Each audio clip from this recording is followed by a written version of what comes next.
My name is Mateo. I'm a student and I don't know, like I guess amateur radio dude.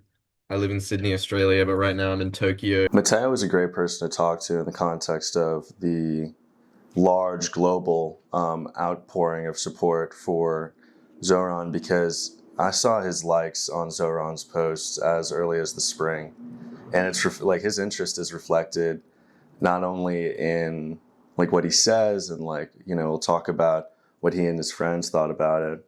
But it's really reflecting his work as the host of a radio station. On FBI radio in Sydney. I just want to check out the show that they had right when Zoran was elected.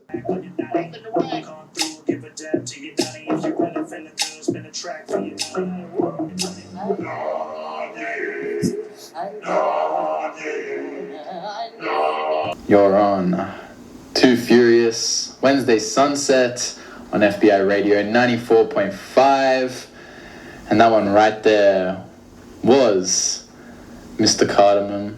Wait, was it? Yeah, Mr. Cardamom. That's how and with Nani.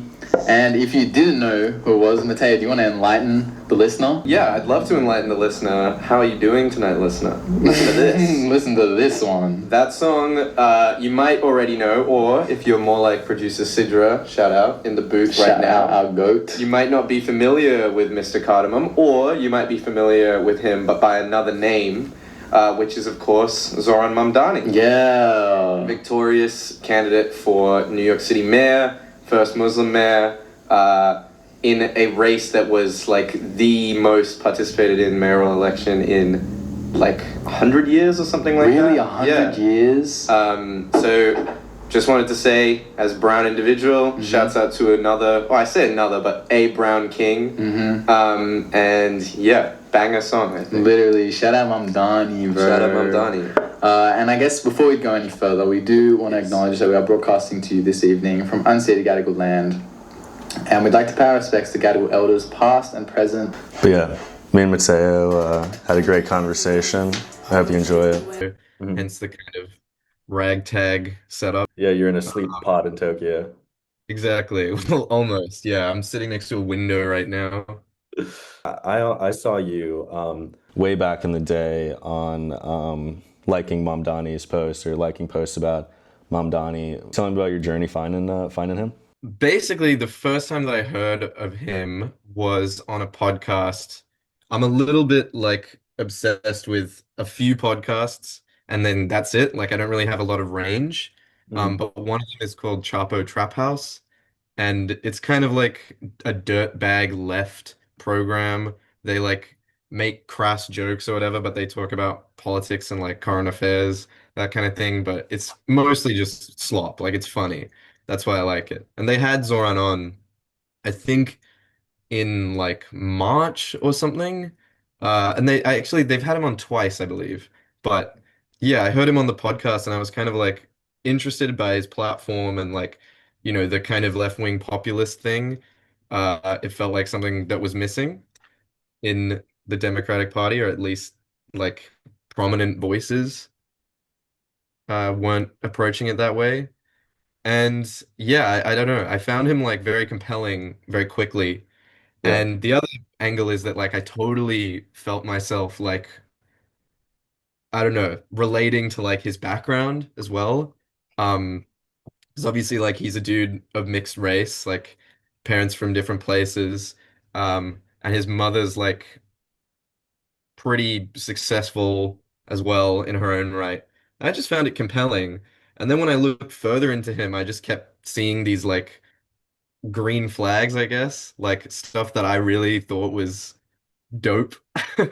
Like the fact that he got into politics because of Heems, who is a I guess like backpack rapper from the group Das Racist, and he's got like a very formidable solo career as well. But I'm a huge fan of Das Racist, huge fan of Heems, like these stoner college student rappers just kind of like doing their own thing and coming at like the American consciousness with this very like wholesome approach where it's like they're making fun of everything, they're celebrating everything, like nothing is off limits for them, but nothing is particularly serious. I just found that like it's like exactly what I would want to be doing if I was in their position at that time. Like it's kind of the dream, right? Just like fucking around making music, Yeah. in university. And so like the fact that Zoran was like brought into the political world by Heems endorsing another dude who was running a campaign was super interesting to me because it's like there is a bridge between this like silly goofy stuff that's like maybe not particularly serious and like actual like political well effect, you know? Yeah. So that's kind of where it started. Actually, this is what happened in March. Hmm. Aiden, obviously, we both know Aiden here. Hmm. I uh I messaged him and I said, "Hey, do you know anything about this Zoran Mamdani guy?" Yeah. And I sent him like a reel of him on Subway Takes, you know that show Yeah. where I sent him a reel of that and I was like, this dude is like running a pretty compelling campaign. Like, have you heard of him? And he Hmm. was like, no, but he's hilarious. Like, I'll vote for him. I was like, oh, awesome.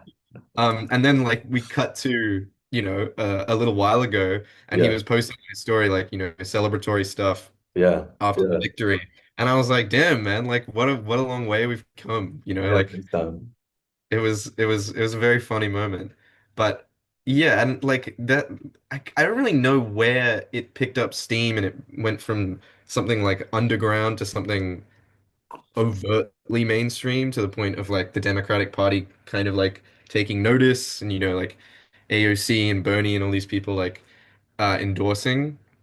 But yeah, I definitely like remember feeling confident in him, even when it was like not a sure thing. Do you know what I mean? Yeah, that's interesting. I wanted to ask, like, do you remember what the first thing was that made you less kind of, seeing him as just kind of a passing scroll to, oh, this is something that I'm gonna double back on. Do you remember what the first thing was that made you kind of like look him up and kind of check him out for a second time? Yeah, for sure. So like I would say I heard him on the show. I thought he was like an interesting guy and I really liked him, but yeah, I wasn't maybe paying attention to everything that he did. Hmm. But it was really like, seeing one of the first reels of his that are like, these very snappily edited things.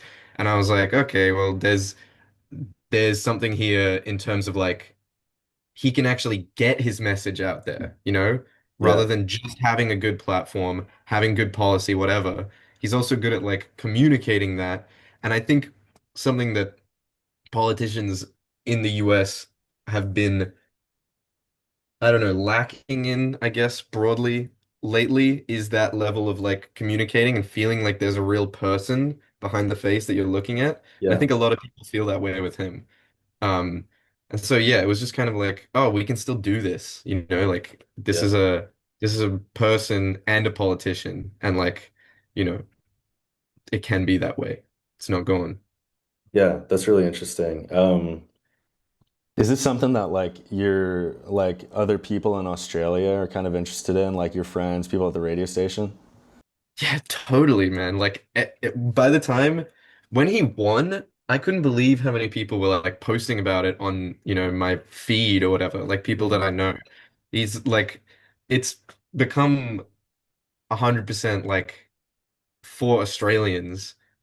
We still see like his victory, or at least the people who like mess with him, they definitely see it as like a something to be drawing from for like campaigns in general, Mhm. I don't think they see it as like uh its own success. It's more like a representation of like what success can look like for young people making our voices heard, I guess. That's Um, interesting. Like the campaign, Zoran's campaign. Yeah, yeah, yeah. I mean, the I did know people like in media who were just interested in it from a like what's gonna happen standpoint. Like, Yeah. will Cuomo really get back in charge or whatever? But then there was like a total. It's all young people as well. Like it's all people under 25 who are like rabidly. fans of his, even Yeah. from across the world. And I think part of that is because we haven't really had a politician that felt like exciting in our lifetimes, or at the very least, like since we've become like, you know, conscious and like Yeah. aware of what is happening in the world, like becoming an adult is like partly that. Um, yeah, there's never been anyone exciting, especially in Australian politics, which is like less exciting than American politics. You Hmm. know, I kind of view American politics a little bit like WWE or Yeah. something, and like Australian politics is like, you know, like mixed martial arts. It's like we've got a lot going on, but it's less sexy, you know. It's not like I don't know. It doesn't feel like dramatic and entertaining in the same way. So Yeah. I think it's also part of the reason why, even though policy-wise, like this can't affect us even a little bit, it was still like something that people were paying attention to like a lot, you know, and myself as well. Yeah, 100%. Can you try to think of like what are some ideas that people share? I mean, you'll say like, I guess early on, you'd say, "Have you seen anything about this Mamdani guy?" Or that conversation would start. What are kind of like the first three ideas that are like, "Oh, you think he's about that too?" Like that's why I was interested in him. Like, what are the ideas that people talk about? Um, yeah, I mean, I think being like staunchly pro-Palestine is one of them. Yeah, Um, I think probably like focusing on affordability. In Sydney, where I'm from in Australia, it's like very high cost of living town. So that message really resonates as well. And I know that like, you know, it's obvious that he was like really trying to hit that one point over and over again. Um, so yeah, I would say like being pro-Palestine, focusing on like things that could actually like materially help an individual or whatever, or like someone like me if I was living in a city like that, which I kind of do, but Sydney is obviously a lot smaller than New York. Um, but it is also increasingly unlivable and expensive, and you know, the real estate market is like ridiculous, that kind of thing.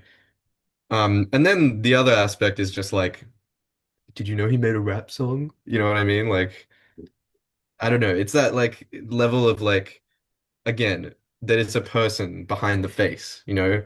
yeah, The idea that like he could have done silly stuff when he was younger and like it's not him in blackface at a Halloween party or something like it so often is with politicians, you mhm, know, college pasts. Um yeah. And then my dad, like when my dad first heard about him, he was "Oh, that's Mira Nair-san." Like he as soon as I started talking about Zoran, he was like, "Okay, wait. Before you talk about Zoran, you got to watch Mississippi Masala." You know what I mean? Like mm, you gotta educate yourself. And I was like, "Okay, I still haven't watched Mississippi Masala, but I have watched a few of Mira Nair's movies, and I just think that like I don't know, it's funny to me because a lot of the time people like in the very late stages of the race, when I think the opposition to Zoran was kind of floundering a little bit, there was a lot of like terms like jihadist and things like that being thrown around. And I just think it's so funny because he's such a like New York dude. Like he's kind of, you know, raised from a pretty like well-off background, went to a good school, you know, and he's like not he doesn't he's so assimilated. Do you know what I mean? yeah. Um, and I don't even remember what I was talking about, but yeah, I just yeah, it's That's funny to fine. me because Just that your dad knew about his his mom's acting career, right? yeah, or rather directing. Yeah. Directing, excuse me. No, that's all good. Um, so yeah, so my dad was blown away by the fact that this guy was like now a politician or whatever. And then again, like my dad is the reason why I got into Das Racist and like he lived in New York for a long time. So there are these like kind of like cultural touchstones that I think put me in the right place to just be like totally rooting for this guy from the jump. Do you know what I mean? Definitely. I want to go back to something that I think, in hindsight, people have noticed was really good about Mamdani's campaign, which is he was really addressing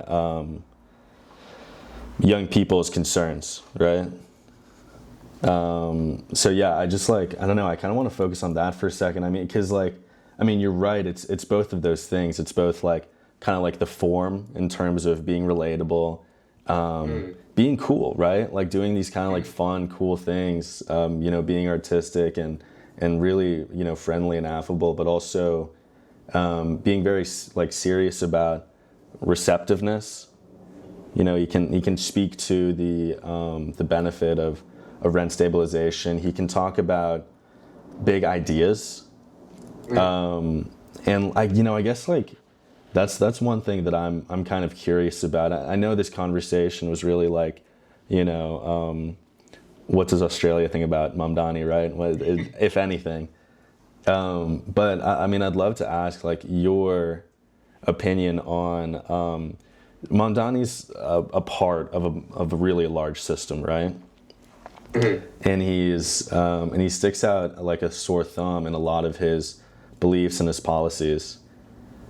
He's not the decision maker for a lot of that stuff, right? He doesn't have the ability to unilaterally raise rents on people in New York. That's something that Governor Hochul like has a say in. And bus fares, that's another thing that he can't unilaterally decide upon. There's a lot of instances where his big policy goals might be met with circumstantial truths, right? There's going to become a point where he's going to have to stop discussing what he's running on, because that's a race, right? What I'm going to do. And there's going to become a point where he's going to have to start discussing what he's done. So I'm just kind of curious if rubber meets road, and it turns out that, kind of speaking generously, he was stopped by the system. I don't know. What are you going to think? Yeah, I mean, there is an extent to which it's like, you know, it's worrying because if he doesn't deliver, then all this like momentum, I mean, people point to like Obama, you know, and Obama seeming like a watershed moment, like a breakthrough of progressiveness, if that makes sense. And he wasn't really. I mean, he was not particularly progressive as a president, Um, and I could see a world in which that happens with Zoran, which would be a shame, and like obviously would mean that I didn't support him as much. Um, I will say that like I'm optimistic, but not like I don't know. I'm not trying to be clouded by that optimism. Uh, if it turns out that he's a politician and he's playing the game like everyone else, then it's really going to hurt that sort of like populist message in general because it'll feel like that has been galvanized for nothing, and people will be less convinced the next time it comes around. You know what I mean? So it's definitely a fear. Um, but something about him does make me feel like he won't be a total cynic political operative. And I don't know. Yeah, I guess it's kind of like we'll cross that bridge when we come to it. Yeah, definitely. But like, I mean, I get what you're saying. Like gut check wise, he seems like a very honest guy. Yeah, or at the very least, like so much more honest than, like Cuomo. Do you know what I mean? Yeah, I mean, Yeah. do you think that? So I think it might be possible that he might like honestly try to get this stuff done, and it's just like Mm, he's just not able to, right? Because mm, shit happens. There's so many different pulleys and levers. There's so much like bureaucracy stuff. mm. That might not even matter, right? It's possible that this progressive movement really needed someone, right? Like a Mm. Zoran. And, if like, this waterfall kind of fizzles into, a cloud of vapor, it's possible that, there might be someone like that's able to kind of take the mantle. I mean, I think like, I mean, do you think like the widespread, what I'd argue, right, is global support? We're talking about young people in Sydney being really, really galvanized by Zohran. I mean, do you think that's going to have staying power? In terms of like whether that global support has staying power, I would say, yeah, I don't know. It's a good question. I mean, like, if he continues to be successful, I think he'll continue to be a representation of what people in Sydney, young people, want to see in our own politics. But honestly, if we had our own person who was exciting and who was like fighting for stuff that we believed in and really feel like we need in order to like improve society, then I don't think people would care about Zoran, or people here back home wouldn't care about Zoran. The reason why that global support is there is because we're so unbelievably starved for political excitement. And I don't know, yeah. The only way I could see it's if he is unsuccessful, if like you said, these uh, levers and pulleys, whatever. There's blockages in the pipes. He can't get through the action that he wants. Yeah, I mean, it's going to be less of that WWE exciting, beef vibes. The campaign is exciting because there's always momentum there. Um, a Yeah. a a time in office is less like that. You're Right. in, now we want to see results, but if they don't, yeah, I think it would fizzle out in a way. I mean, I think aspiring candidates in Sydney, have a tremendous opportunity to respond to the market. That's been shown for a exciting homegrown candidate that is interested in really specific issues like affordability and what people need to live life in a city. Mm, for sure, for sure. And like it's surprising to me that it took this long for like even like someone, because I guess Zoran is perceived as like a social democrat, you know, quite left wing or whatever.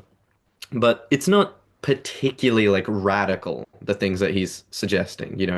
And it's surprising to me that it took this long and that it had to come from someone who's like Uber is like socialist or whatever. Like it doesn't seem like something that a regular old Democrat couldn't have floated down the way like sometime before. But because there was none of that, here we are, you know. Well, I mean, That's no, go ahead. you get a lot of attention when you call yourself a outsider. Mm. So I think him grouping himself with the leftists and the wokies was something that he both kind of performatively wanted to do in order to appeal to young people, right? I mean, in New York, it was 68% of males between 18 and 24 voted Zoran. 83% of women 18 to 24 voted Zoran. Those that like group of people, that's kind of like a calling card to be like, I'm not like a moderate, right? I'm not in like I'm not in the Biden camp. I'm not saying that like I'm going to appeal to everyone and do anything for no one, right? I think like by like really really calling himself a democratic socialist, right? Because that's like what he calls himself. Saying he's pro-Palestine, saying he'd arrest Netanyahu if he came to New York. Kind of putting his money where his mouth is, because he's making himself very disagreeable to one group of people, and he's appealing to a group of people that don't really hear a lot from politicians that's kind of for them. Yeah, I do think that they set him apart. Um, I think the reason again why it was so refreshing for people to hear someone who was like focusing on affordability, taking a stance, like you said, uh, even illustrating it in a very like immediate way by saying that he would arrest Netanyahu or whatever. The reason why it was so refreshing is because no one here, no one in Sydney, no one in Australia in politics speaks that way, you know? And when you look at like I guess like a progressive like politician in the US, you're still looking at like AOC and Bernie and stuff. And even they are not so direct in the way that they speak.